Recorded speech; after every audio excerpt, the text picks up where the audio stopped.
Welcome back to the Certified Associate Python Programmer series here, and my name is Anthony Sequeira, and it is time for us to take a look at the math module.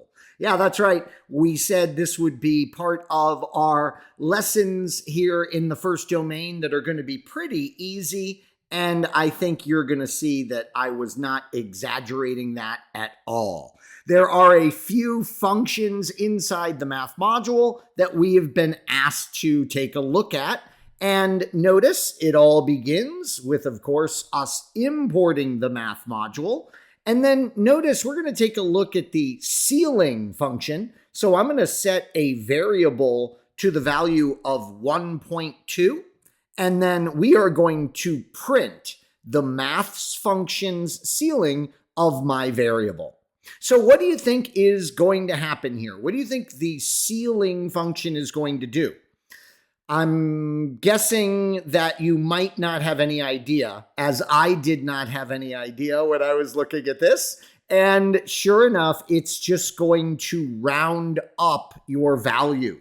That's right, it's going to round it up. So my variable value of 1.2 is going to be rounded up to the value of 2.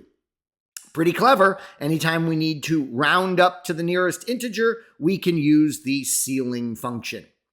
I think you're going to see that the Python Institute chose options for us from the math module that wouldn't be all that intense when it comes to math, which is really great, especially for someone like me who never really studied math beyond the basic algebra level. As a matter of fact, there's going to be a couple of math functions we are going to look at in this lesson that do go beyond what I am capable of fully understanding. But anyways, here's another one that's really easy for us to understand and work with. We're going to use the floor function, and you probably already guessed what this will do. So I'm going to import math.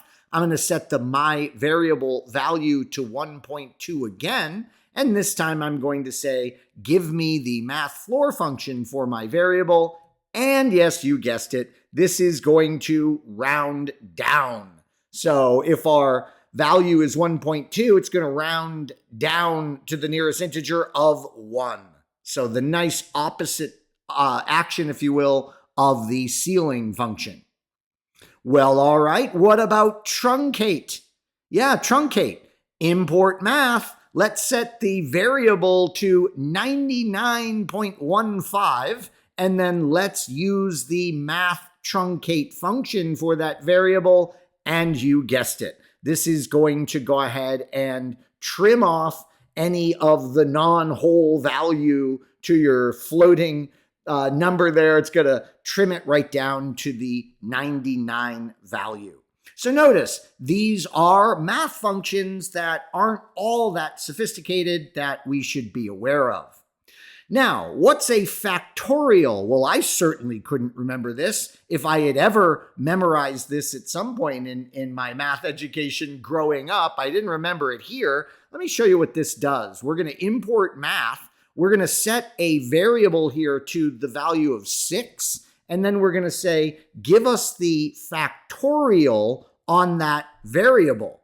The answer that that Python returns to us is 720, but what is that? What just happened? How did 6 become 720? Well, how the factorial works is it does 6 times 5, and then that value times 4, and then that value times 3, and then that value times 2, and then that value times 1. Yeah, so it's 6 times 5 times 4 times 3 times 2 times 1. You do all that multiplication and you get the value of 720. Pretty neat.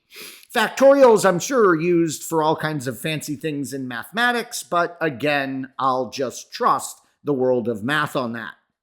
Now, this is starting to go well beyond my knowledge of mathematics anymore. I probably knew what the hypotenuse was at some point in my math education, but what have you. It's import math once again, and then we have a perpendicular value we're going to set. So I set a variable called perpend to 10, and then a base value of 5, and then we can come in and use the hypotenuse function. And notice with this function, you would provide the perpendicular value and the base value, and you'd get some number based on those that is the hypotenuse.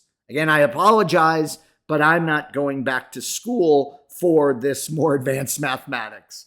Finally, we wrap up our exploration of some of the math functions that are in the math module for us to enjoy with a square root function.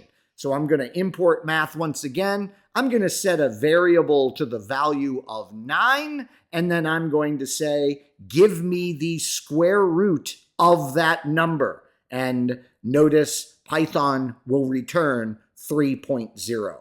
So some kind of particular functions that they pointed out for us to know in the math module, and I think they really did us something nice here. They didn't go after the most sophisticated of functions.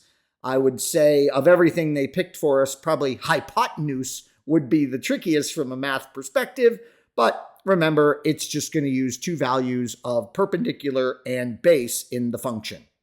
Well, thank you so much for joining me, and we've got a couple of more modules to take a look at, 2 in particular, so join me in the next video. We'll take a look at the next one there.